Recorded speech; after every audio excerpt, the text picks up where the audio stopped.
மனிதனுக்கு மிகப்பெரிய பயமே முதுமையும் மரணமும் தான். வயது ஏற ஏற ஒரு பயம் கவி கொள்ளும். மருத்துவமனையில அனுமதிக்கப்பட்ட பிறகு ஒரு பயம் கவி கொள்ளும். முதுமையும் மரணமும் நம்மை எப்போதும் அச்சுறுத்தி கொண்டிருப்பன. ஒரு தெருவில் நடந்து போறான் ஒரு புலவன். ஒரு வீட்டுல கல்யாண மேள சத்தம் கேக்குது. மகிழ்ச்சியா மனமுழவு மனமுரசு ஒலிக்குது. அப்படி கடந்து போறான். அடுத்த தெருவில் ஒருத்தர் தவறி போயிட்டார். அங்க இளவு மேளம் ஒலிக்குது. ரெண்டையும் கேட்ட உடனே அவனுக்கு பதைப்பு வந்துருச்சு. என்ன உலகம் இது? ஒரு தெருவுக்குள்ள இந்த பக்கம் இருக்கிற வீட்டுல கல்யாண மேள சத்தம், அந்த தெருவில் தாண்டி திரும்பினா சாவு மேள சத்தம். என்ன உலகம் இது? இப்படி ஒரு உலகத்தை படைத்திருக்கிறானே அந்த கடவுள். இப்படி படைத்ததனாலேயே அவன் பண்பில்லாத கடவுள். ஒரு வீட்டுல மகிழ்ச்சியும் ஒரு வீட்டுல துக்கத்தையும் கொண்டு வந்து சேர்ப்பானே. ஆனால் எல்லாருக்கும் சமமாக மகிழ்வை பகிர்ந்து தர வேண்டிய கடவுள் ஒரு வீட்டுல மன நிறைவையும் இன்னொரு வீட்டுல மனக்குறையை ஏற்படுத்துவானே. ஆனால் அந்த கடவுள் பண்பிலாக தானே. ஓரியில் நெய்தல் கரங்க ஓரியில் ஈர்ந்தன் முழவின் பாணி ததும்ப புணர்ந்தோர் பூவணி அணிய பிரிந்தோர் பைதல் உண்கண் பணிவார்பு உரைப்ப படைத்தோன் மன்ற அப்பண்பிலாளன் அப்படின்னு ஒரு சங்கத்தமிழ் பாட்டு பாடி வச்சான். இந்த பாட்டு 2000 ஆண்டுகளுக்கு முன்னால பாடப்பட்ட பாட்டு மாத்திரம் அல்ல. இந்த பாடலை அப்படியே நினைவில் வைத்துக் கொள்ளுங்க. 9ஆம் நூற்றாண்டு கோவை மாவட்டத்தில் அவினாசின்னு ஒரு ஊர் இருக்கு, திருப்புக்கொழியூர். அந்த ஊருக்குள்ள ஒருத்தர் போறாரு, ஒரு பக்திமான். அப்பவும் இதே மாதிரி ஒரு தெருவுக்குள்ள நல்ல கல்யாண மேள சத்தம். அதை தாண்டி 4 வீடு தள்ளி போனா அந்த வீட்டுல கண்ணீர் விட்டு அழுகிற குரல். இவர் பதைபதைப்போட கேட்டார், என்ன நடந்துச்சு? ஒண்ணு இல்ல, இந்த வீட்டுல இருக்கக்கூடிய பையனுக்கு இன்னைக்கு முப்புரி நூல் அணிவிக்கிற விழா நடக்குது. 4 வீடு தள்ளி இருக்கிற பையனும் இந்த பையனும் ஒரே வயசு. அந்த பையன் ஒரு 4-5 வருடங்களுக்கு முன்னால இந்த ஊர் குளத்துல குளிக்க போனப்போ அந்த பையனை ஒரு முதல கவ்வி கொன்றுச்சு. இந்த பையனுக்கு இந்த விழா நடக்கிற போது அவங்க பையனுடைய நினைவு வந்து இந்த வீட்டுல அழுகிறாங்க. இதை கேட்ட உடனே அங்க இருக்கிற சிவபெருமான்கிட்ட போய் மன்றாடுகிறார் சுந்தரமூர்த்தி சுவாமிகள். எற்றான் மறக்கேன் என்று ஒரு அவினாசி திருப்பதிகம் பாடுகிறார்.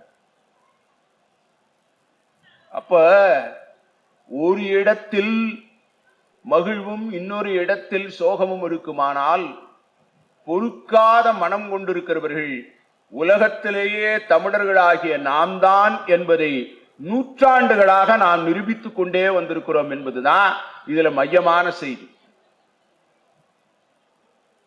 அப்ப இளமையும் முதுமையும் மரணமும் வாழ்வும் இது ரெண்டும் ஒன்றுக்கொன்று நேரடியாக இருப்பதை கண்டு மனம் பதைப்பது நம்முடைய தமிழ் மனம். இந்த இளமையும் மரணமும் இல்லாமல் இருந்தால், முதுமையும் மரணமும் இல்லாமல் இருந்தால் எப்படி இருக்கும்னு சிந்திச்சான். அதுக்கு மனிதன் கண்டுபிடித்த கற்பனை அமுதம். எனக்கு தலைப்பு தமிழே தமிழே தமிழ் அமுதே. தேவர்களும் அசுரர்களும் பார்க்கடலை கிடைந்தார்கள். முதல்ல நடந்த பொருந்தாத கூட்டணி தேவர்களும் அசுரர்களும் வைத்த கூட்டணி தான். அமுதம் வேண்டும், அதுக்காக திருப்பார்கடலை கடையணும். அதுக்கு மேரு மலையை மத்தாக்கி வாசுகி என்கிற பாம்பை நானாக்கி கயிறாக்கி தேவர்களும் அசுரர்களும் ஏன்னா ஒத்த ஆளா சேர்ந்து இதை கடைஞ்சி அமுதத்தை எடுக்க முடியாது அப்படின்னு முதல்ல கூட்டணி பொருந்தா கூட்டணி வைத்தவர்கள் அவர்கள் தான். தெரியாதனமா பாம்பினுடைய தலைப்பக்கத்துல தேவர்கள் பிடிச்சு முதல்ல இழுக்க ஆரம்பிச்சாங்க, வால் பக்கத்துல அசுரர்கள். இது புராண கதை. இந்த தொன்மமாவே இருக்கட்டும், செய்திக்கு வர்றேன். அப்படி பிடிச்சு இழுத்துக்கிட்டே இருக்காங்க. கொஞ்ச நேரத்துல அந்த பாம்பு வலி தாங்க முடியாம சீறிக்கிட்டே இருக்கு. அது விடுகிற பெருமூச்சு நச்சு மூச்சை தாங்க முடியல. மேனி எல்லாம் கருத்து போச்சு. உடனே தேவர்கள் நாம பக்கத்தை மாத்திக்கிடுவோம். இந்த கபடி விளையாட்டுல எல்லாம், பேட்மிண்டன் விளையாட்டுல, ஃபுட்பால்ல எல்லாம் என்ன பண்ணுவாங்க, இடைவேளைக்கு பிறகு சைடு மாத்தி விட்டுருவாங்க. அந்த மாதிரி ரொம்ப நேரம் தாக்கு பிடிக்க முடியல, இப்ப நாம சைடை மாத்திக்குவோம்னு அசுரர்களை தலைப்பக்கம் தள்ளி தேவர்கள் வால் பக்கம் வந்து திரும்பவும் பிடிச்சி உருட்டுன்னு அந்த மேரு மலையை மத்தா வச்சு கடந்தாங்க. அப்போ உள்ள இருந்து நிறைய பொருட்கள் வந்துச்சு. கற்பகம் விருட்சம் வந்தது, காமதேனு வந்துச்சு, மகாலட்சுமி வந்தா, கடைசியா தன்வந்திரி அமுத குடத்தோடு வந்தார். இது புராண செய்தி. இப்ப அமுத குடம் வந்துருச்சு இல்ல. வந்த உடனே 2 பேரும் சேர்ந்து இந்த அமுத குடத்துக்காகத்தான் ஒரு பாம்பை பிடிச்சி பாடாப்படுத்தி ஒரு மேரு மலையை நடுவுல நிறுத்தி கடையா கடைஞ்சு உள்ள இருந்து அமுதத்தை எடுத்திருக்கிறாங்க. எடுத்த அமுதத்தை 2 பேரும் சரிசமமா பங்கு போட்டிருக்கணும்ல. நியாயம் தானே, சரிசமமா பங்கு போட்டிருக்கணும்னு. அப்படி பங்கு போட்டா 2 பேருக்கும் அமர வாழ்வு கிடைச்சிரும், 2 பேருக்கும் சாவு இல்லாம போயிடும். அப்ப என்ன செய்யுது, தேவர்கள் எல்லாம் அந்த குடத்தை எடுத்து மறைச்சிட்டு அசுரர்களிடமிருந்து அந்த அமுத குடத்தை அப்புறப்படுத்தி தங்களுக்கென எடுத்து சென்று விட்டார்கள். அந்த கதையினுடைய மற்ற பொருளுக்குள்ள நான் போகல. இப்ப அந்த அமுத குடம் இந்திரன் அதை தான் தலைமையிலே தேவர்கள் எல்லாம் எடுத்துட்டு போயிட்டார். யாருக்கும் பங்கு தரல, பங்கு தருகிற மனம் வரல. அப்போ ஒரு தமிழ் கவிஞன்ட்ட கேட்டாங்க, ஒருவேளை அந்த இந்திரன் அவன் அமுதத்தை யாருக்கும் தரமாட்டான், ஒருவேளை உங்ககிட்ட கொண்டு வந்து கொடுத்துட்டான்னு வச்சுக்கோங்க, என்ன பண்ணுவீங்கன்னு கேட்டான். கடலுள் மாய்ந்த இளம்பெரு எழுதி அவன் சொன்னா, உண்டாலம்மை உலகம் இந்திரர் அமிழ்தம் இயைவது ஆயினும். ஒருவேளை இந்திரன் அமிழ்தத்தை அவன் தரமாட்டான், அடுத்தவங்களுக்கு கொடுக்கிற மனம் இந்திரனுக்கு கிடையாது. அப்படியே ஒருவேளை கொடுத்துட்டான்னாலும் இந்திரர் அமிழ்தம் இயைவது ஆயினும் இனிது என தமிழர் உண்டலும் இலரே. அதை தனியாக சாப்பிடாத குணம் தமிழனுக்கு மாத்திரம்தான் உண்டு என்று கடலுள் மாய்ந்த இளம்பெரு எழுதி எழுதுகிறான். நல்லா கைதட்டுங்க. வஞ்சகத்தினால் பறித்து செல்லப்பட்ட அமுத குடத்தில் இருக்கிற ஒரு துளியை எடுத்து உன்னிடம் கொடுத்தால் கூட அதை நான் தனியா சாப்பிட மாட்டேன் என்கிற சங்க இலக்கிய பாடலை அப்படியே படித்து தேர்ந்திருந்த திருவள்ளுவர் அதை சுருக்கமா 1.25 அடியில பாடி வச்சார். விருந்து புறத்ததா தான் உண்டல் சாவா மருந்தெனினும் வேண்டற்பாற்று அன்று அப்படின்னு ஒரு விருந்தோம்பல் அதிகாரத்துல ஒரு குறளை பதிவு செய்து வைத்தார். அமுதம் கிடைச்சா கூட விருந்தினர் வந்திருந்தா அந்த விருந்தினரோடு தான் நான் பகிர்ந்து கொண்டு சாப்பிடுவேன் என்கிற உணர்வு வேண்டும் என்று விருந்தோம்பல் அதிகாரத்துல 2000 ஆண்டுகளுக்கு முன்னால் நம் முப்பாட்டன் வள்ளுவன் நமக்கு போதித்திருக்கிற குறள் விருந்து புறத்ததா தான் உண்டல் சாவா மருந்தனினும் வேண்டற்பாற்றென்று என்கிற குறள். வள்ளுவனுக்காக ஒரு தடவை கைதட்டுங்க.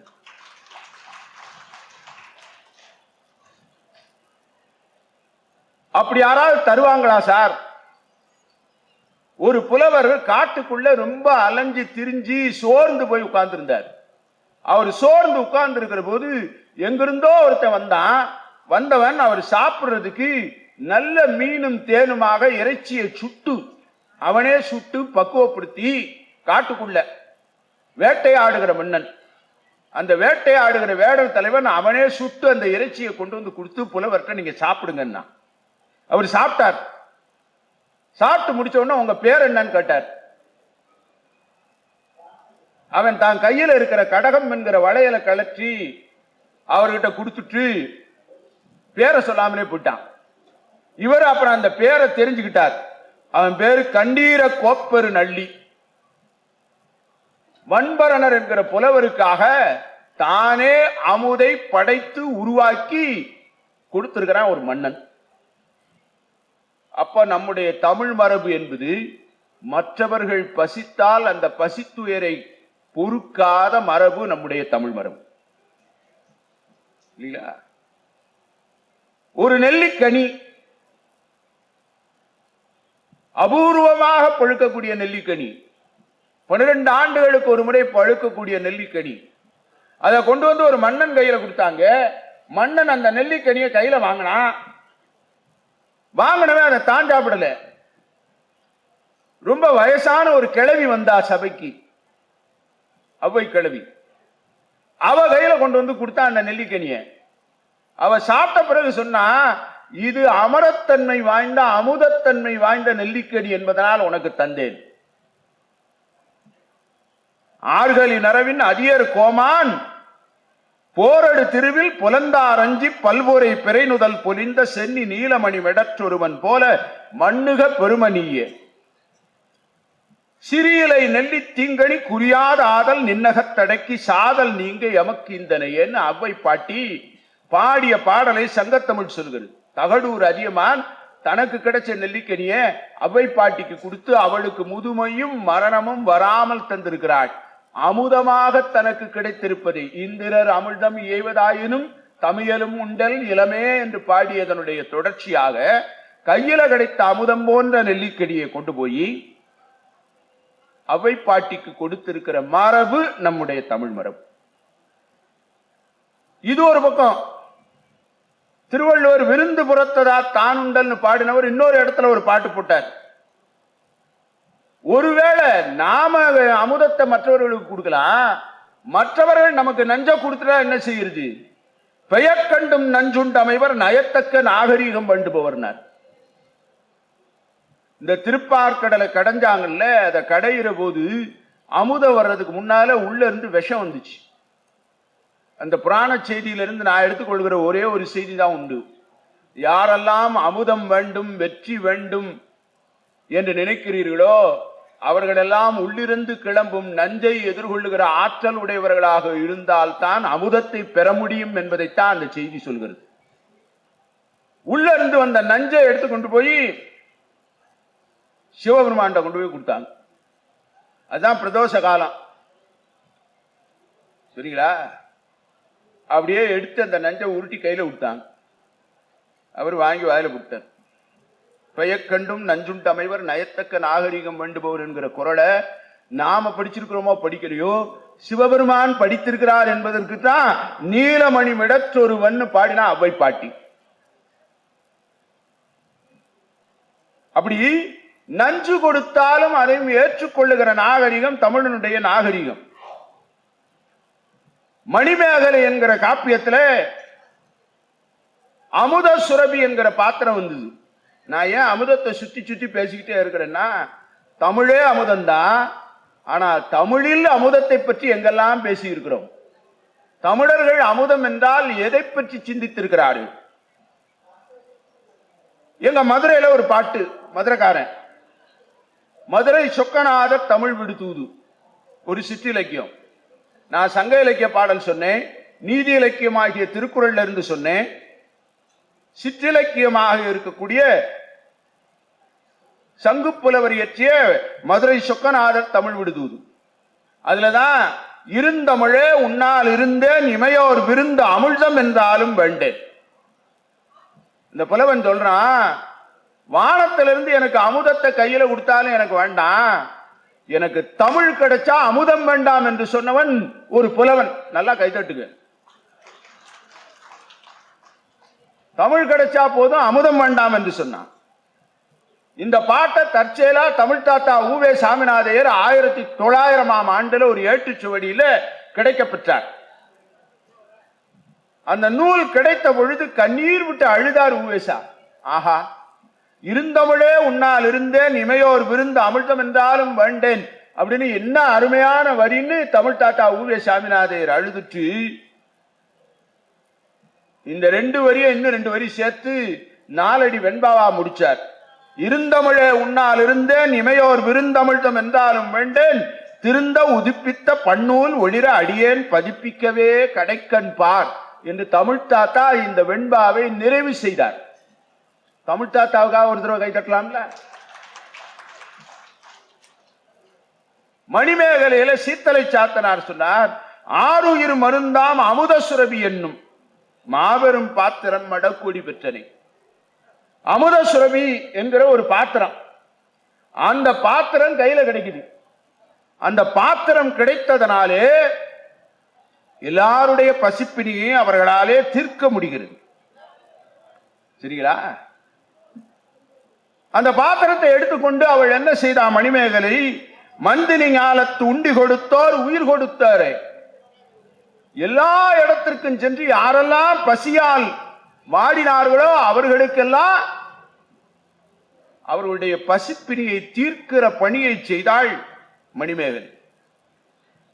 உலகம் முழுக்க காட்டு மிராண்டி சமூகமாக ஒருவரை ஒருவர் அடித்தொடிக்கக்கூடிய இனக்குழு சமூகமாக இருந்த காலத்திலே கல் தோன்றி மண் தோன்றா காலத்து முன்தோன்றிய மூத்த குடி என்பதனாலே அடுத்த மனிதனின் பசியை தீர்ப்பது, அவன் உயிரை காத்தருடும் அமுதத்தை அளிப்பது அறம் என போதித்தது தமிழ்.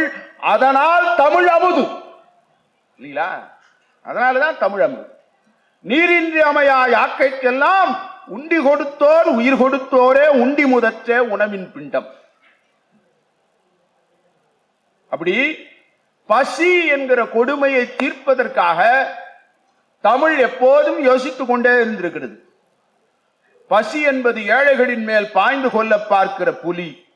பசி என்பது உச்சி முதல் பாதம் வரை பாய்ந்து பரவக்கூடிய விஷம். பசிப்பினி தாக்கினால் என்ன ஆகும்? அறிவு மயங்கும், கடவுளை பற்றிய நினைப்பு அடியோடு ஒழிந்து போகும், சித்தம் கலங்கும், நம்பிக்கை குறையும், கண் பஞ்சடைந்து ஒரு 4 படம், காதுல இரைச்சல் ஏற்படும், நாக்கு உலர்ந்து போகும். இதெல்லாம் நான் எழுதல. ஒரு மனிதர் 1850 இருந்து 70க்குள்ள நம்முடைய தமிழ்நாட்டில் கொடூரமான பல பஞ்சங்கள் வந்தது, கடும் பஞ்சங்கள். அந்த பஞ்சங்கள் எல்லாம் பல பேர் உயிர் துறந்தார்கள். சர் சி சங்கரன் நாயர் என்பவர் ஒரு நூல்ல எழுதுகிறார், மயிலாப்பூர் கபாலீஸ்வரர் குளத்தை சுற்றி பிணங்களாக கடந்ததான். அவர் கண்ணால கண்ட காட்சியை பதிவு செய்திருக்கிறார். இன்னைக்கு சோமாலியாவிலையும் சிரியாவிலையும் பார்க்கிறோமே, அது நம்முடைய தமிழகத்தில் நடந்திருக்கிறது. பசிப்பினி தாக்கினால் என்ன ஆகும்? அறிவு மயங்கும், கடவுளை பற்றிய நினைப்பு அடியோடு ஒழிந்து போகும். அந்த நேரத்தில் சமயப்பணியை விட பசிப்பினி தீர்க்கிற பணி மிகப்பெரிய பணி என்று நினைத்தவர் திருஅருட்பிரகாச ராமலிங்க வள்ளலார். தெரியல? கண்ணறியாம கைதட்டிட்டீங்க பாத்தீங்களா? அவரு வடலூர்ல ஒரு அணையா அடுப்பை உருவாக்கி தந்தார். அவர் 1864 மூட்டிய நெருப்பு 1924 வரைக்கும் 160 ஆண்டுகளாக தொடர்ந்து எரிந்து கொண்டே இருக்கிறது. பசித்தீயை அணைக்க அடுப்பு தீயை மூட்டிய அருட்பிரகாச வள்ளலார், வாடிய பயிரை கண்டபோதெல்லாம் வாடினேன், பசியினால் இழைத்தேன், வீடுதோர் அறிந்தும் பசியாத அறைந்த வெற்றரை கண்டு உளம் பதைத்தேன், நீடிய பிணியால் வருந்துகின்றார் என்ன நேருற கண்டு உளந்துடித்தேன், ஈடின் மாணிகளாய் ஏழைகளாய் நெஞ்சிழைத்தவர் தமை கண்டே இழைத்தேன் என்று பாடுகிறார் வள்ளலார் திருவருட்பால். அப்ப தமிழ் எப்போதும் பசித்துயரினாலே, முதுமையினாலே, வறுமையினாலே, மரணத்தினாலே துயருறுகிறவர்களை கண்டால் பதைக்கிற உள்ளம் தமிழ் உள்ளம். அந்த தமிழ் உள்ளம் இருப்பதனாலேதான் அவர் ஒரு பாட்டு பாடினார், குண்டலி பால் நின்று லங்கும் வெண்ணிலாவே, அந்த குண்டலி பால் வேண்டுகின்றேன் வெண்ணிலாவே, வாசி வாசி என்று உரைத்தார் வெண்ணிலாவே, அந்த வாசி என்ன பேசு கண்டாய் வெண்ணிலாவே. யோக சாஸ்திரத்துல உண்டு. நம்முடைய இந்திய நாட்டினுடைய பதஞ்சலி யோக சூத்திரத்துல ஒரு யோக சாஸ்திரம் ஒன்று இருக்கு.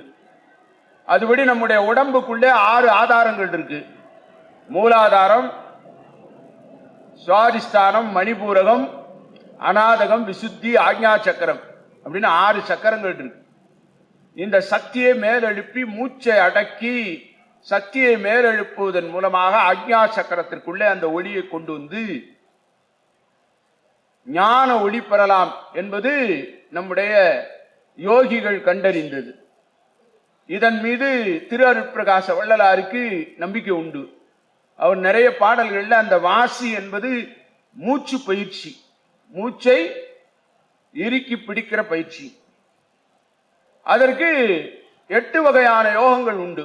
அட்டாங்க யோக பயிற்சி, அதுல ஒன்று அட்டாங்க யோக பயிற்சி 8 அங்கம். அட்டம்னா 8 அங்கம். அதுல ஒன்று யமம். யமம் தவறினால் யமன் வந்துருவான்.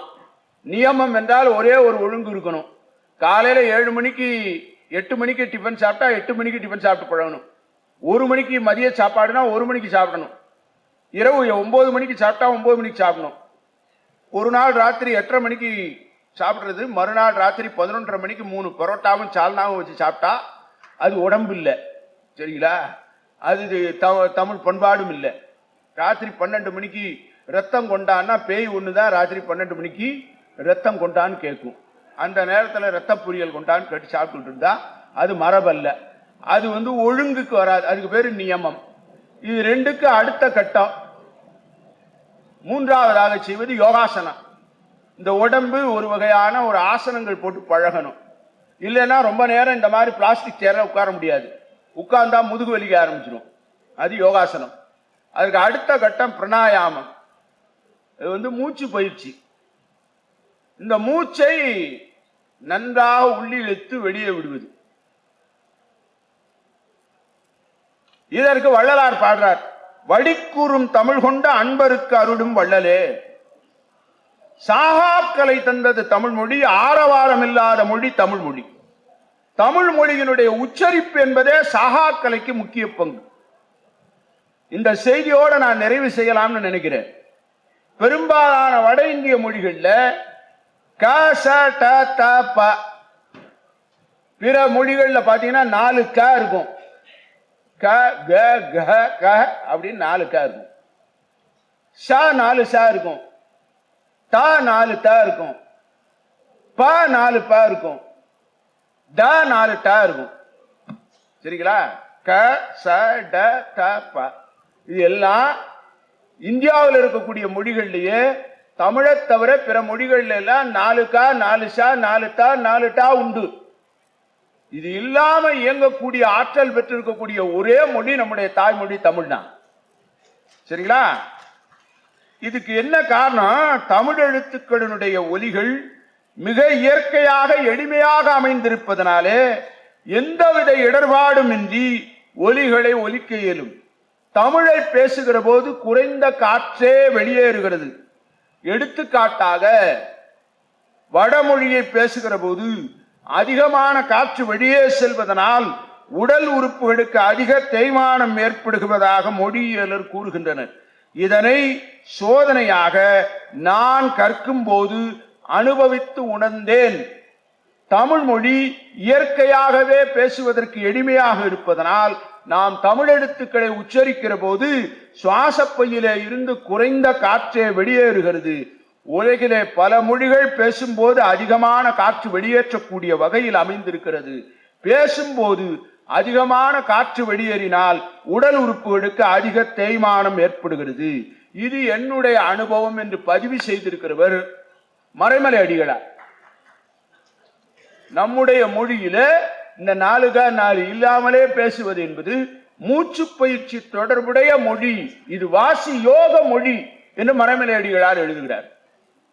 அதுல என்ன ஒரு சிறப்பு என்றால், வள்ளலாருடைய அந்த வெண்ணிலா பாடலுக்கு எழுதுகிற போது உரை எழுதினவர் நம்முடைய இன்றைக்கு மேடைக்கு வர இருக்க வேண்டிய ஐயா நான் அருள் அவர்களுடைய பாட்டனார் அவைசு துரைசாமி பிள்ளை. வள்ளலாருடைய பாடல்கள் அத்தனைக்கும் 10 தொகுதிகளாக உரை எழுதியிருக்கிறார். அதை அண்ணாமலை பல்கலைக்கழகம் 1987 வெளியிட்டது. அது இப்போது மறுபதிப்பு காண்பதற்காக ஒரு சில நண்பர்கள் முயன்று வருகிறார்கள்.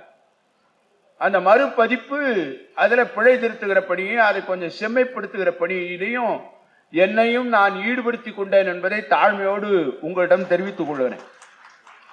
அதுல எழுதுகிறார் அவைசு துரைசாமி பிள்ளை, நம்முடைய மொழி எப்படி மூச்சு பயிற்சிக்கேற்ற மொழி என்பதை வள்ளலாருடைய பாட்டில பதிவு செய்கிறார். அதனாலதான் சித்தர் பாடல்கள்ல ஒரு வரி வருது, அருமலர் மொழியும் ஞான அமிர்த செந்தமிழை சொல்வாம். நம்ம மொழிக்கு அவர் வைத்தார் பேர் ஞான வெட்டியான். ஞான அமிர்த செந்தமிழ்.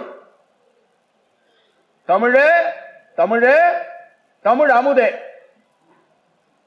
சரிங்களா? அப்ப நம்முடைய மொழி என்பது இருக்கிறதே, அது எல்லாவற்றிலையும் அமரநிலையை சொல்லுகிற மொழி என்பதனாலேதான் மகாகவி பாரதி சொன்ன, உமிழ்விடு வேங்குழல் உடைய கண்ணன் என நினைப்புலவோர் ஓதுவரே, முன்னோர்கள் உரைத்த பல சித்தர் எல்லாம் முடிந்திட்டார் மடிந்திட்டார். நீங்க எல்லாம் முன்னாடி வந்து உட்கார்ந்தா நாங்க எப்படி பேசுறதுமா? மண்ணாய் விட்டார். பொந்திலே உள்ளாராம், மனத்திலே எங்கோ புதர்களிலே இருப்பாராம். பொதிகை மீதே சந்திலே சவுத்தியிலே நிழலை போலே சற்றே அங்கங்கே தென்படுகின்றாராம். நொந்த முன்னை குத்துவதில் பயனொன்றில்லை, நோவாலே மடிந்திட்டான் புத்தன் கண்டீர். அந்தனாம் சங்கராச்சாரியன் மாண்டான், அதற்கடுத்த ராமானுஜனும் போனான். சிலுவையிலே அடி உண்டு இயேசு செத்தான், தீயதொரு கனையாலே கண்ணன் மாண்டான். பலர் புகழும் ராமனுமே ஆற்றில் விழுந்தான், பார் மீது நான் சாகாதிருப்பேன் காண்பீர் என்றான் மகாகவி பாரதி. இப்படி சாகாமல் இருக்கிற வரத்தை தருவது தமிழாகிய நம்முடைய தாய்மொழி மாத்திரம்தான். இந்த தமிழை கற்பதனாலேயும் பேசுவதனாலேயும் எழுதுவதனாலேயும் மாத்திரமே அமுத நிலை பெற முடியும் என்பதனாலே தான் பாரதி அந்த நம்பிக்கையோடு தான் மாத்திரம் இல்லை, எல்லாரும் அமரநிலை எய்தும் நன்முறையை இந்தியா உலகிற்கழிக்கும். அங்கேயும் சொன்னா, எல்லாரும் ஓர்குலம், எல்லாரும் ஓரினம், எல்லாரும் இந்திய மக்கள், எல்லாரும் ஓர் நிறை, எல்லாரும் ஓர் விலை, எல்லாரும் இந்நாட்டு மன்னர் என்று மகாகவி சுப்பிரமணிய பாரதியார் சொன்னதனுடைய மைய பொருள் என்ன? எங்கே வறுமையை காண்கிற போது, எங்கே முதுமையை காண்கிற போது, எங்கெல்லாம் மரணத்தை காண்கிற போதெல்லாம் மனம் கணிகிறதோ, எங்கெல்லாம் உலகம் சமநிலை பெற வேண்டும் என்கிற எண்ணம் உருவாகிறதோ, அங்கெல்லாம் தமிழர்கள் இருப்பார்கள், தமிழ் மனம் இருக்கும், தமிழ் இருக்கும். அந்த தமிழினாலே இந்த உலகம் அமர நிலை பெறும் என்பதனாலே தமிழுக்கும் அமுது என்று பேர் என்றான் பாவேந்தர். தமிழுக்கும் அமுது என்று பேர். அந்த தமிழ் இன்பத் தமிழ் எங்கள் உயிருக்கு நேர். அமுதென்று பேர் என்பதில் கூட அமுதத்தை ஒழித்து வைத்து ஒரு குடத்திலே எடுத்துக்கொண்டு போய் மற்றவர்களுக்கு பங்கு தராமல் ஒழித்தது உண்டு. ஆனால் தமிழ் எல்லோருக்கும் பொதுவாக, எல்லோருக்கும் எல்லாமும் கிடைக்க வேண்டும் என்று சொல்லுகிற மொழி என்பதனால் தமிழ் அமுதுக்கும் மேல். பிற மொழிகளுக்கும் தமிழ் மொழிக்கும் இருக்கக்கூடிய ஒரு பெரிய வேறுபாட்டு சிறப்பு என்னவென்றால், ஒரு எழுத்துக்கு என்ன ஓசையோ அந்த எழுத்தின் ஓசையை கூட்டினால் அந்த சொல்லுக்கான ஒலி பிறக்கும்.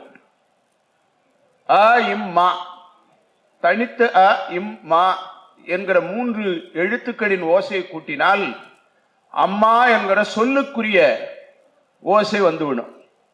இது பிற மொழிகளிலே இது நடைமுறை சாத்தியமில்லை. ஆங்கிலத்தில் KNOW என்ன சொல்லுவோம்? நோ. NO எப்படி அழைப்போம்? நோ. அதனால அங்க ஒலி மாறுபாடு உண்டு. HOUR அவர், அது மணி, ஆனால் அதை OUR என்று தான் உச்சரிக்கிறோம். அதே மாதிரி OUR அவர் என்பதையும் அப்படித்தான் உச்சரிப்போம். அதனால மொழியினுடைய உச்சரிப்பு இருக்கிறதே, அது உலகத்திலேயே தொன்மையான நம்முடைய பழந்தமிழ் மொழியிலே மாத்திரம்தான். ஒரு சின்னஞ்சிறு குழந்தை கூட இந்த மேடையிலே இருக்கிற எழுத்துக்களை எல்லாம் கூட்டி படித்து விடும். தமிழ் எழுத்துக்களை நா 68 சே இன்னை சென்னை பூ இத்தக இக் புத்தக காயிச்சி என்று படிச்சிடும். இது வேறு மொழியில அது நடைமுறை சாத்தியமில்லை. அதனால ஒரு எழுத்துக்கு என்று ஒரு மாத்திரை அளவை தமிழ் கொண்டிருக்கிறது. குறில் எழுத்துக்கு ஒரு மாத்திரை, உயிர்மெய் எழுத்துக்கு அரை மாத்திரை, மெய் எழுத்துக்கு அரை மாத்திரை, உயிர்மெய் எழுத்துக்கு 2 மாத்திரை, நெடிலுக்கு 2 மாத்திரை என்று வைத்திருக்கிறோம். இப்ப அம்மா என்றால் அ குறில், அதுக்கு ஒரு மாத்திரை. இம் அதற்கு அரை மாத்திரை, மா என்கிற நெடிலுக்கு 2 மாத்திரை. இந்த 3.5 மாத்திரை ஒலிப்போடு அம்மா என்கிற சொல்லை உச்சரித்தால் அது இயற்றமிழ். இதை இந்த மாத்திரை அளவை நீட்டியோ குறுக்கியோ ஒலிப்பது இயற்றமிழில் ஏற்புடையது அல்ல. ஆனால் இசைத்தமிழில் இந்த அம்மா என்கிற சொல்லை எப்படி வேண்டுமானாலும் நீங்கள் நீட்டி முழக்கி பாடலாம். அம்மா என்று அழைக்காத அப்படின்னு ஒரு திரைப்பட பாடல் இருக்கு. அதுல இருக்கிற அம்மாவை இப்படி 3.5 மாத்திரை ஒலி குறிப்புக்குள்ளுக்குள்ள பாடல, அதை நீட்டி முழக்கி பாடுகிறோம். அப்படி நீட்டி முழக்கி பாடுவது அளவெடுத்து இசைக்காக அளவெடுப்பதை இசை அளபடை என்று நாம் தமிழிலே வழங்குகிறோம். அப்படி அளவெடுத்து வரக்கூடிய ஒன்று இசை. மாத்திரையினுடைய அளவில் மாத்திரம் ஒலிப்பது இயற்றமிழ்.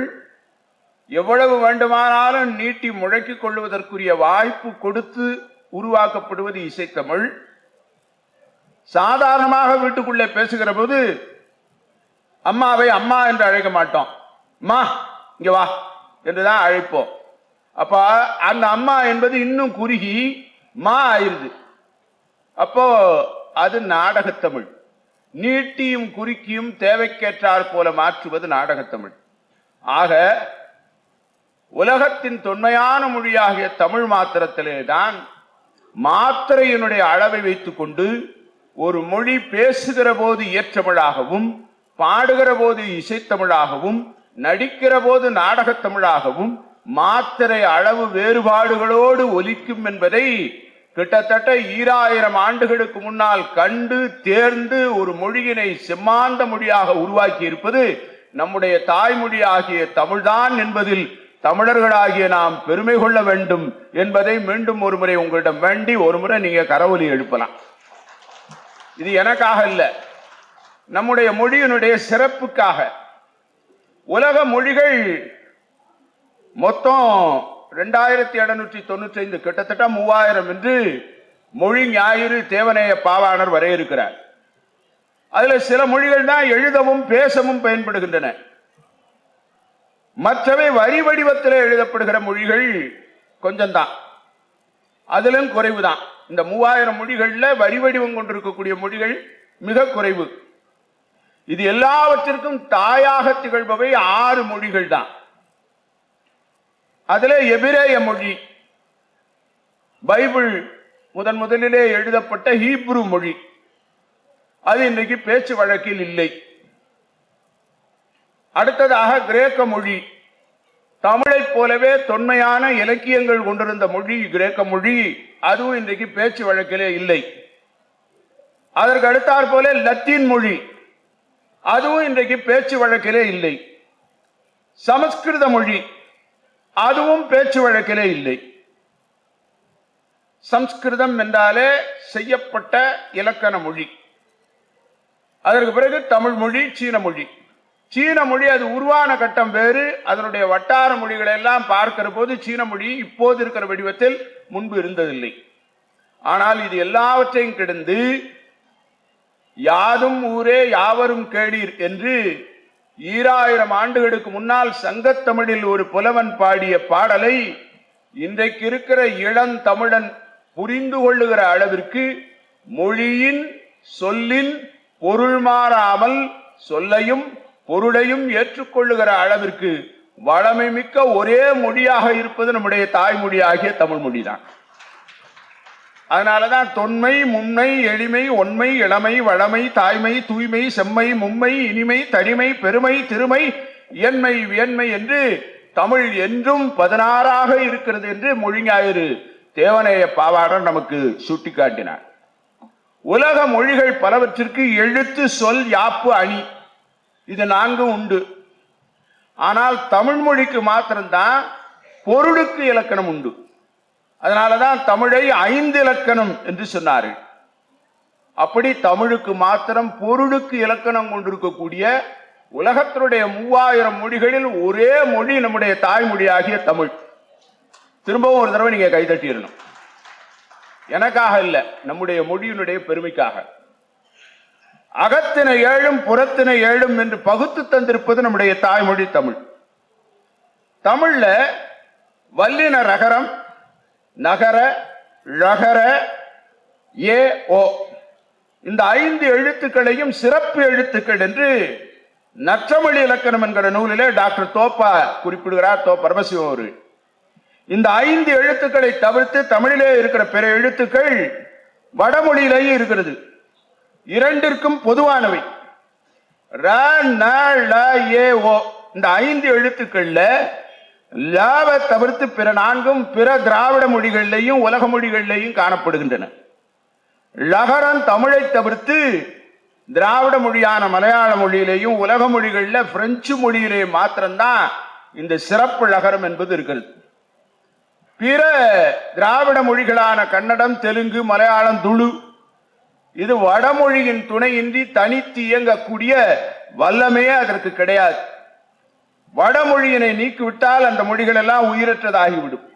அதனாலதான் டாக்டர் கால்டுவெல் அவர்கள் சொல்லுகிற போது தமிழ் அது தனி குடும்பத்திற்குரிய மொழி, அது தனித்து இயங்கும் ஆற்றல் பெற்ற மொழி என்று குறிப்பிட்டார். தமிழ் என்ற பெயர் எப்போது பயன்படுத்தப்பட்டது என்பது யாருக்கும் தெரியாது. 1ஆம் நூற்றாண்டிலே தமிழ் என்கிற பெயர் பயன்படுத்தப்பட்டிருப்பதாக செய்திகள் உண்டு. செம்மொழி என்கிற சொல்லை அகநானூற்றினுடைய 349ஆம் பாடல் செம்மொழி என்கிற சொல்லை பயன்படுத்துகிறது. அதுக்கு என்ன பொருள் என்றால் நடுநிலை தவறாத மொழி என்கிற பொருளிலே அது பயன்படுத்தப்பட்டிருக்கிறது. ஒரு முறை ரசிகமணி டி கே சிதம்பரநாத முதலியார் அவரும் மூதறிஞர் ராஜாஜி அவர்களும் அண்ணல் காந்தியடிகளை சந்தித்து உரையாடி கொண்டிருந்தார்கள். அப்போது மூதறிஞர் ராஜாஜி அப்போதுதான் ரசிகமணி டி கே சிதம்பரநாத முதலியாரை காந்தியடிகளுக்கு அறிமுகப்படுத்தி வைக்கிறார். மகாத்மா காந்தியிடம் அறிமுகப்படுத்தி வைக்கிற போது இவர் கம்பனிலே தோய்ந்தவர். கம்பராமாயணத்திற்கு பொருள் சொல்வதிலேயும் நயம் சொல்வதிலேயும் இவரை விட்டால் எங்கள் தமிழகத்தில் நிகரானவர் வேறு எவரும் இல்லர் என்று ராஜாஜி மகாத்மா காந்திக்கு அறிமுகப்படுத்துகிறார். மகாத்மா காந்திஜிக்கு இயல்பாகவே தமிழ் ஆர்வமும் தமிழை கற்க வேண்டும் என்கிற ஆர்வமும் அதிகம். தென்னாப்பிரிக்காவிலே டால்ஸ்டாய் பண்ணையிலே தனக்கு தெரிந்த தமிழை கற்றுக் கொடுத்த தமிழாசிரியர் அவர். மகாத்மா காந்தியே ஒரு தமிழாசிரியர். அவரிடம் கற்றுக்கொண்ட மாணவர்கள் 3 பேர், கோபால், சின்னான், குப்புசாமி. தென்னாப்பிரிக்க தமிழர்கள் தமிழை எழுதவும் படிக்கவும் மகாத்மா காந்தியிடம் கற்றுக்கொண்டார்கள். மகாத்மா காந்தி அழகாக தமிழிலே கையெழுத்தும் போடுவார். காரைக்குடி பள்ளத்தூர்ல இருந்து அண்ணாமலை செட்டியார்னு ஒருத்தர், அவர் பர்மாவில் ரங்கூன்ல தொழில் நடத்தி வந்தவர். ஒரு முறை வார்தா ஆசிரமத்திற்கு அண்ணல் காந்தியடிகளை சந்திக்க வந்தார். ஒரு நோட்டை நீட்டி மகாத்மா காந்திகிட்ட கையெழுத்து கேட்டார். காந்திஜி கையெழுத்து போடுறதுக்கு 5 ரூபாய் கேட்டார். இவரு அண்ணாமலை செட்டியார் விட மாட்டேட்டார். நான் 5 ரூபாய் தர்றேன், ஆனா நீங்க தமிழ்ல கையெழுத்து போடுங்கன்னார். மகாத்மா காந்தி சொன்னார், பொதுவா கையெழுத்து போட்டா 5 ரூபாய், தமிழ் ஒரு சிறப்பான மொழி, அதுல கையெழுத்து போனோம்னா 7 ரூபாய் கொடு அப்படின்னார். அவரு மகாத்மா காந்தியும் விடா கொண்டன், அண்ணாமலை செட்டியாரும் கொடா கொண்டன். 2 பேருமா ரொம்ப நேரமா பேசிக்கிட்டே இருந்தாங்க. கடைசியில் அண்ணாமலை செட்டியார், சரி நான் 7 ரூபாய் தர்றேன், ஏதாவது ஒரு பொன்மொழி எழுதி கையெழுத்து போட்டு தரணும்னார். மகாத்மா காந்தி சரின்னார். நீரில் எழுத்தாகும் யாக்கை அப்படின்னு எழுதி கையெழுத்து போட்டு தந்தார் அண்ணல் காந்தியடிகள். அண்ணல் காந்தியடிகளின் உள்ளத்திலே பதிந்திருந்த சொல் நீரில் எழுத்தாகும் யாக்கை என்று எழுதி தமிழிலே அண்ணல் காந்தியடிகள் கையெழுத்து போட்டு தந்திருந்தார். ஒரு கையெழுத்திற்கு கொடுக்கிற மதிப்பு பிற மொழி கையெழுத்தை விட தமிழுக்கு என்று தெரிந்து வைத்திருந்தவர் அண்ணல் காந்தியடிகள். அது மாத்திரமல்ல, தமிழிலே இருக்கக்கூடிய ஒரு அருமையான வாக்கியம் நீரில் எழுத்தாகும் யாக்கை. இது என்ன சார் நீரில் எழுத்தாகும் யாக்கை? தமிழனுக்கே தெரியாத இந்த பாட்டை பொன்மொழியில எழுதணும்னா அந்த வரி எவ்வளவு ஆழமாக அண்ணலின் உள்ளத்திலே பொதிந்திருக்கணும். அதனால அண்ணல் காந்தியடிகளும் கிட்டத்தட்ட ஒரு தமிழர் தான். யாக்கை அப்படின்னா உடம்பு. இந்த உடம்பு தண்ணீரில் எழுதின எழுத்து எவ்வளவு நேரத்துக்கு நிற்கும் நமக்கு தெரியாது. இத தமிழ்ல சொன்னது யாரு? நீரில் எழுத்தாகும் யாக்கை என்று சொன்னது யாரு? தமிழ் மொழியை கூறுகிற இடத்திலெல்லாம் பைந்தமிழ், வடிதமிழ், மதுரமொழிகிய தமிழ், தெளிதமிழ், தென்னந்தமிழ், தெய்வத்தமிழ், முதுதமிழ், செஞ்சொற்றமிழ், தெள்ளி தெளிக்கும் தமிழ், தெளித்த பசுந்தமிழ் என்று பாடியருடைய குமரகுருபரர் மனிதன் 3 விஷயங்களை நிரந்தரமானது என்று எண்ணி மயங்குகிறான். ஒன்று இளமை. எப்படி இருந்தாலும் ஒரு நாள் இளமை என்பது தொலைந்து போகும். இன்னொன்று வாழ்க்கை, என்றைக்காவது ஒரு நாள் வாழ்க்கை நிறைவுக்கு வரும். இன்னொன்று செல்வம். முடி நரைக்கிறது, பல் விழுகிறது, தோல்ல சுருக்கம் வருகிறது, ஞாபக சக்தி குறைகிறது. இருந்தாலும் ஏதோ இளமை நிலையானது என்று விடப்படியாக நினைத்து கொண்டு முடி கருத்தால் அதற்கு சாயம் பூசிக் கொள்ளுகிறோம், பல் விழுந்தால் அதற்கு பொய்ப்பல் கட்டி கொள்ளுகிறோம். இப்படியெல்லாம் எது நிலையில்லாததோ அதை நிலையானது என்று நம்பி மயங்குகிறோம். அப்படிங்கிற பொருளில் குமரகுருபரர் ஒரு பாட்டு எழுதினார். நீரில் குமிழி இளமை, நிறை செல்வம், நீரில் சுருட்டும் நெடுந்தரைகள், நீரில் எழுத்தாகும் யாக்கை, தமரங்காள் என்னே வழுத்தாதி எம்பிரான் மன்று என்று குமரகுருபரர் எழுதின பாட்டினுடைய ஒரு 3 சொல்லை எடுத்து ஒரு பொன்மொழியாக எழுத தெரிந்திருந்தவர் அண்ணல் காந்தி என்பதனாலே தமிழர்களாகிய நாம் நமக்கு தெரியாத தமிழ் பொன்மொழியை கூட அறிந்து வைத்திருந்தவர் அண்ணல் காந்தியடிகள் என்பதை தெரிந்திருப்பதனாலே ஒரு முறை நல்லா கைதட்டிடலாம். இப்ப மகாத்மா காந்தியை ராஜாஜி டிகேசி அறிமுகப்படுத்தினார். உடனே மகாத்மா காந்தி கேட்டார், எனக்கு கம்பராமாயணத்துடைய நுட்பங்களை எல்லாம் நீங்க சொல்லி தர்றீங்களான்னு. அதுக்கு டிகேசி சிரிச்சுக்கிட்டே பதில் சொல்லாம நின்னார். ஏன் அப்படி சொல்றீங்க, எனக்கு சொல்லி தர்றதுல உங்களுக்கு என்ன தயக்கம்னு கேட்டார் அண்ணல் காந்தியடி. அப்போ டிகேசி சொன்னார், கம்பராமாயணத்துடைய நுட்பங்களை எல்லாம் தெரிந்து கொள்ள வேண்டும் என்றால் நீங்கள் தமிழராக பிறந்தால் ஒழிய அதனுடைய நுட்பங்களை எல்லாம் உங்களாலே தெரிந்து கொள்ள இயலாது என்று சொன்னார் டிகேசி. நான் மற்றும் ஒரு பிறவி எனக்கு வாய்க்குமானால் நான் தமிழனாக பிறக்க விரும்புகிறேன் என்று சொன்னார் அண்ணல் காந்தியடிகள். உலகத்தில் இருக்கிற பிற மொழியில இருக்கக்கூடிய இலக்கியத்தை வெவ்வேறு வடிவங்கள்ல உணர்ச்சி, பொருள், நயம், வடிவம் இது குன்றாமல் மொழிபெயர்த்திட முடியும். ஆனால் தமிழ் இலக்கியத்தை பிற மொழிகளிலே இந்த 4ம் குன்றாமல் மொழிபெயர்க்கவே முடியாது. அதனாலதான் தமிழ் இலக்கியத்தினுடைய உயிர் பொருளை பிற மொழிகளிலே மொழிபெயர்க்க இயலாது, முடியாது. திரும்ப அந்த பாட்டுக்கு வர, நீரில் குமிழி இளமை, நிறை செல்வம், நீரில் சுருட்டும் நெடுந்தரைகள், நீரில் எழுத்தாகும் யாக்கை, நமரங்கால் என்னே வழுத்தாது எம்பிரான் மன்று. இந்த பாட்டை நான் திரும்ப திரும்ப சொல்லுவதற்கு காரணம், இந்த பாட்டு எங்க ஊர் மதுரையில எழுதின பாட்டு. நீதிநெறி விளக்கம் அப்படின்னு ஒரு நூல் எழுதினார் குமரகுருபரர். எங்க ஊர் மதுரையில தொகுத்த ஒரு பாட்டு இருக்கு, இதற்கு நேர் எதிரா. நீரில் குமிழி இளமை. ஒரு புலவர் இருந்தார், அவரை பார்த்து ஒருத்தர் கேட்டாரு, என்னங்க உங்களுக்கு தலை நரைக்கவே இல்லைன்னு. அவர் சொன்னார், எனக்கு தலை நரைக்கல, எனக்கு வாய்த்த மனைவி நல்ல மனைவி, அதனால எனக்கு தலை நரைக்கல. அதை விட முக்கியம், எனக்கு வாய்த்த பிள்ளைகள், நான் எது சொன்னாலும் கேட்பான். இன்னைக்கு இருக்கிற குழந்தைகிட்ட நீங்க சொன்னா கேட்க மாட்டான். அப்பா போற வழியில கொஞ்சம் காபி தூள் வாங்கிட்டு வந்துரு அப்படின்னு சொன்னோம்னு வைங்க, உங்களுக்கு வேற வேலையே இல்லையான்ட்டுருவான். ஆன்லைன்ல ஆர்டர் பண்ணி நீங்களே கொண்டு வர சொல்லலாமே அப்படின்ட்டுருவான்.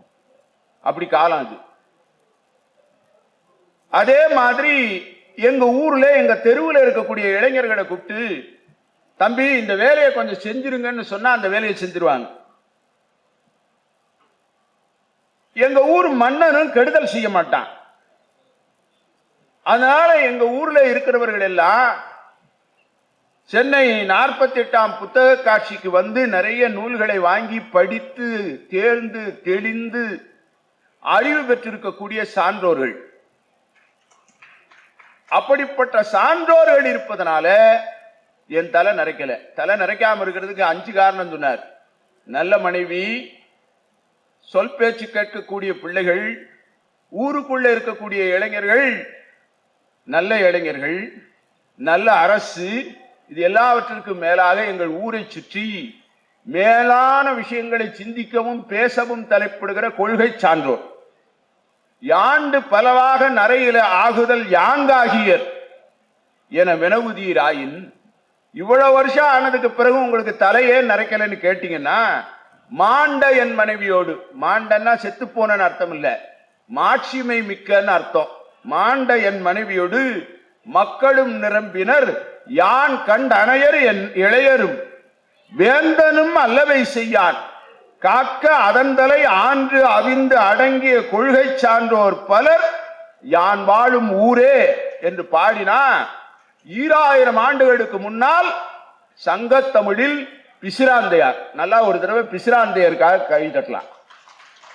அந்த தமிழ், இன்பத் தமிழ் எங்கள் உயிருக்கும் மேல் தமிழுக்கு நிலவென்று பேர், இன்ப தமிழங்கள் சமூகத்தின் விளைவுக்கு நீர் என்கிற பாவேந்தரின் வரிகளை மீண்டும் ஒருமுறை நினைவுபடுத்தி, தமிழே தமிழே தமிழ் அமுதே என்று பேசுகிற வாய்ப்பை எனக்கு தந்ததற்காகவும், கேட்கிற வாய்ப்பை உங்களுக்கு தந்ததற்காகவும், தமிழை நம்முடைய தாய்மொழியாக தமிழை படிக்கிற பயில்கிற வாய்ப்பு கிடைத்ததனாலே நாமெல்லாம் அமரநிலை பெற்றவர்கள் என்பதை மீண்டும் ஒருமுறை சொல்லி, இந்த வாய்ப்பை தந்திருக்கக்கூடிய தென்னிந்திய புத்தக விற்பனையாளர் மற்றும் பதிப்பாளர் சங்கத்திற்கு மீண்டும் ஒருமுறை என்னுடைய மனங்கனிந்த நன்றிகளை சொல்லி விடைபெறுகிறேன். நன்றி, வணக்கம். வாழ்க பல்லாண்டு.